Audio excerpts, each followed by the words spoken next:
I'm here with Vao from Zoom, Head of Product and Contact Center. Good to see you. Thanks for having us, Rob. Vai Chow, head of product. I lead our phone, contact center, revenue accelerator, and several other things here at Zoom. And then yesterday was 5 years for me at Zoom. Well, congratulations, Vao. And 5 years in Zoom years, I imagine is, well, someone said to me yesterday, it was like dog years at Zoom. You know, you're running that fast. Yeah, absolutely. You could see the pace of innovation, but at the same time, wanting to be able to respond to what customers need. It's fun. I call it a sprinting marathon. You're constantly running all the way through the marathon, and then you take a little breather, and then you're at the next one. Well, I concur with that. I can see that. It's very obvious here at Zoomtopia 2023 that you are going at a rate of knots. And today's interview is really just to talk through, you know, certainly the CX and contact center solution from Zoom and how that connects with the wider portfolio. So just to kick off, Zoom, I mean, you've been here 5 years. You've seen a lot of things happen. I mean, back, you know, when Zoom started, you know, a decade ago or so now, I mean, it was a meetings product, but nowadays it feels much more like a platform. And certainly I'm hearing the word ecosystem more and more. And what's the journey been like for you? The journey's been amazing. Zoom's very much a customer and user-oriented company. If you think about even on our meetings product, I knew about the company a while ago. The one I would say innovation it had was the mobility side on the meetings. It was the first company where I saw as a mobile user, I can pan, see things, not necessarily wait for the host to zoom in or pause. I had some control. And I think that ethos I saw in every product that Zoom's built. We're constantly thinking about the users that are involved. Who do we need to solve for? It's really, I would say it's been the inspiration of how we've gotten to grow the platform, grow the use cases and what we solve for. And you've seen lots of growth and success at Zoom. You've just recently won UC Platform of the Year at UC Awards, so congratulations, and multiple others. So, you know, in terms of that growth and success, I mean, tell us about kind of what's underpinned some of that innovation, that global kind of success and coverage that you now have. Yeah. As I said, it goes back to our customers. They're ingenious and ingenuitous. If you think about how they'll use technology. When COVID hit, there were customers that were using Zoom rooms to actually take orders and then deliver the sandwich to you in another window without having any kind of contact. We also saw customers using our meetings product actually to engage customers on their website. So many of these companies, they didn't have a contact center. They weren't sure what to do, but they just put in a meetings link so that at least they can connect with their audience that they needed to. You know, a lot of times, especially brick and mortar retail locations, you go in, you want that help. And from there, it's really how do you get that with COVID? You just can't have contact. So they were using Zoom in different ways. And we were curious. And we ended up asking them, doing interviews. And we're like, we think we can build something here. We think we can take that core foundational technology of video, voice, even screen sharing, all these things, hardware. How do we bring it together? And to an extent, if you think about the phone product, it already has the routing engine, already knows how to distribute. So we're like, we might be able to do something here. And so that's really our ethos of how do we grow based on customer needs. And let's bring that kind of forward in time a little bit. Therefore, you know, after the pandemic, I mean, you grew through the pandemic at a rate of knots, but you know, what was really interesting to I suppose us as a publication that we saw not just growth, but in user base, but we saw lots of innovation, and that's not slowed down. In fact, that feels like it's increasing in recent years. And now we have the contact center. You almost bought a contact center, you know, vendor, but quickly after decided to develop your own. You know, talk me through that kind of mindset and kind of why you chose to develop your own and how on earth you've developed a contact center solution so quickly in the past 2 years. Yes. As I mentioned, there's a lot of foundational pieces. If you think about Zoom and how we keep layering on technology, when we launched phone, we already had a PST network with an audio conferencing capability. With phone, we had a ability to distribute calls, ability to actually have the infrastructure to actually reach customers so that you can call into the brand. And now for us, we were saying, what can we do in addition to it with video, with our text-based capabilities? Like, I think customers want to engage with brands in a different manner. We can do the routing, we can do that intelligence that people expect. We have the call quality, we have the ability for you to answer calls. And so for us, it was like, how do we keep doing this? And you see this, I would say, rapid innovation because it's actually more and more use cases are coming to us from our customers. And that decision was really easy for us to think about because we had these foundational pieces, and our viewpoint is like, do we have a chance to do it better? And that's our view is we think you can utilize a lot of Zoom products together much better, much more richly. An example would be lots of cases where agents end up passing or transferring calls to a back office person to help and support. Well, if they're already using Zoom Phone, that makes it a lot easier. Being able to deliver a richer experience, we showcase the ability to actually send context to the person that's about to answer a call in the back office. That allows them to actually know and prepare versus waiting for somebody to say, hey, this is what's happening, and customers waiting for you to explain all this stuff. We think those types of scenarios are a lot easier when you are built on a singular platform. So it really is a true UCaaS and CCaaS kind of product all in one. And by the sounds of it, that design has really helped you architect seamless experiences for your customers. And I mean, that's really important in today's world of contact center, isn't it? In CX environments where there's nothing more frustrating for customers than hopping channels and hopping teams and departments within an organization, and you're losing all that kind of I suppose that quality of experience. So in terms of the platform, how have you developed the platform to ensure that frictionless experience between kind of teams within an organization? It's really, I would say, it's same model for us. It's really the customers already have some of these groups, these team models. They're already established. It's more of how do we take what they have, help them map that to what technology would need and how to support. I think a lot of the things we talk about and a lot of things Zoom builds, folks have thought about it. They've tried, but I think it's actually the advancement of where technology is, the computing power that's available to us, the ability to have better, richer hardware. If you think about it, it's not like folks didn't imagine what the future was. The future is now, but it's more of we're able to enable it. And we feel that the platform investments we made actually allows that to occur at Zoom. If you think about it, roll back 50 years, the phone you have is not your computer. It's a desk phone. It's a brick that can't actually have a display to inform you what's necessary or what's available. But now you have this richer environment. And how do we keep bringing that and evolving to be able to deliver a better experience? That's our viewpoint.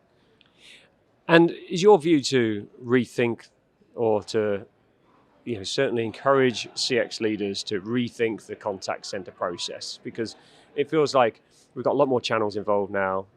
Zoom is obviously bringing more and more channels for communication and collaboration with customers into that kind of contact center. But you're also built on video as well. So I'm interested to hear, are you kind of trying to really disrupt the kind of contact center environment by rethinking and kind of asking your customers to reevaluate the way they've worked for years and years? I think you put it perfectly. Asking them to reevaluate is the right thing. I think in order to be successful, you constantly have to evolve. You constantly have to calibrate what's happening. And lots of folks have said, hey, I've tried video a decade ago. Well, in terms of a decade ago, most folks didn't think to use video. And you talk to my niece, they don't want to talk to me on the phone. They'll do text messaging or it's FaceTime. And so it becomes also the environment has this growing expectation, but it's also what are the opportunities you can actually use video. We don't think it's always going to be necessary. Oftentimes people will go to text and voice and you're done. But there may be times where you need engagement. One scenario, we talked to a customer. They're like, oftentimes we have to schedule repairs at a customer's home. And what happens is the technician brings the wrong parts because the model that was told to them from the customer was inaccurate. And so it's like, hey, can you turn on video? Just show me the actual appliance, switch it to the back, and then they can confirm. They diagnose what's there. The tech walks in with all the right parts necessary. So it's not visit, reschedule 2 months later, your washer is still broken versus schedule, visit, repair, done, happy customer, and you move on. So speaking of reevaluating the way we're working, I mean, a lot of I imagine Zoom users could be quite easily turned into customer, contact agents, or vice versa. Yeah. So connecting the back office with the front office, or What's Zoom's approach here? I mean, do you think that the landscape's changing there? We've got more informal spaces, or agents in the contact center now. Yeah, absolutely. What we've seen with conversations with customers, there's two things really fundamentally seeing them struggling with.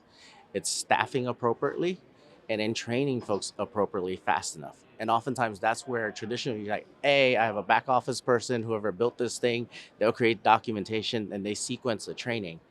But staffing them and getting to that point takes time. I heard one customer say they have an attrition rate or retention rate of only 3 months. Maximum is 6 months. Can you imagine cycling through helping folks? But the key is actually, I view it as, how do you augment your staff? You don't necessarily need everyone to be there.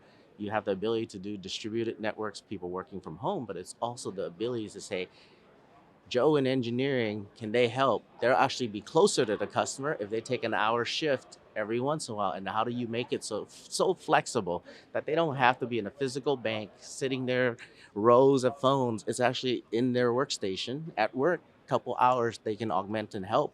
And at the same time, when there are high peak levels that are unforecasted, you can actually surge and be able to say, hey, can we pull in staff that actually could answer the questions? They just need a little bit of training of how to interact with customers. That's an easy part.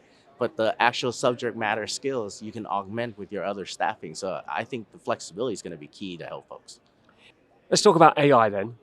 Really exciting. At Zoomtopia this year, we've seen lots and lots of AI. It seems to be really intrinsic in your strategy, and throughout your stack. No matter what product, it feels like AI is really infused in everything that you're doing right now. So talk me through that in the contact center space. I mean, are you seeing more and more demand for AI within contact center environments? Absolutely. I think of it as, how does AI help us actually increase our ability to do harder things? A lot of things that are really about repeated patterns, identifying patterns, and then once you've identified, you can actually help and address. And I see AI as a way to be able to help identify those, but then also surface it. As I mentioned earlier, retention is an issue for our customers. So imagine getting somebody on the phone calls within just a month's training. They won't learn everything that's deep that somebody that's been on the job for 5 years, but they can at least support the cursory. And then if you use AI to actually supplement for them, so you don't need fixed scripts, you don't need people to learn the script and then come back and get on and help customers. They can dynamically have AI help them and be able to augment there. And I also think of it as a productivity gain. Oftentimes after you're done with the case, it's notes, it's taking actions. What if it actually is predictively suggesting, and then you confirm? So then you move on to harder things overall. So we see AI as really transforming all this, but also for us, it's always been in our core fabric. If you think about our virtual background, that was took AI to actually identify a human, identify the background, and then know when you're moving to be able to adjust. We've always looked at how do we use technology, and I think the culmination of that is AI these days. And I think of it as just something that Zoom will continue to do. But the one key thing is, we also think it's fundamentally a right for people to have access. So we announced the ability to have AI companion capabilities in meetings, phone, but it also will be available in contact center. So summaries will be included in your plan. You don't have to pay more. We think that's fundamental, and the things we think are fundamental will be included in any of our paid plans when it comes to AI. And that's really interesting. No cost for AI. So that's generative AI capability, the AI companion, and woven into the product. No additional cost. So it feels like you're kind of trying to democratize AI and put it in the hands of everyone, regardless of regardless of budget and capability or skills within an organization. Yeah. And I'll modify that statement a little bit. We think all the core AI things that everyone deserves should be a part of it and democratized as part of your plan. Now, there's specialization that you may need that then may be something you would pay for. If you're in healthcare and you really were looking at, we probably wouldn't go into this, but if you think about radiologists, how do you help identify if there's cancer? That's something that, the risk factor, the ability to optimize, that's something AI can be helping, but it would probably be an exorbitant amount of research testing to make it work.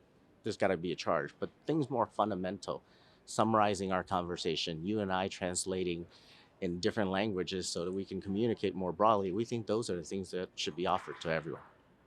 And Zoom is synonymous with ease of use, Yep. and contact centers have been historically complex, and organizations do struggle to get the best or the maximum value out of those investments because there's just so many features and functionalities in there, or they're just very expensive to implement. Tell me about your go-to-market. How do you take this product to your customers? How do you make sure that they get the best return on investment? Yeah, absolutely. One thing we didn't cover is really that what we see in the core difference of contact center and other products is the systems that customers are using that we have to interact with.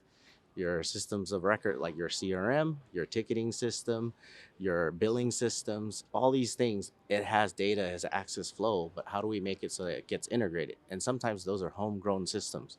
So it's really being able to bring in the right ecosystem partners, integrators, various folks to actually supplement. We've kind of had this playbook. If you think about our hardware partners, they're the ones that are actually completing the last mile. They're actually delivering hardware into rooms. We're seeing the same, but it's amplified with software and everything else.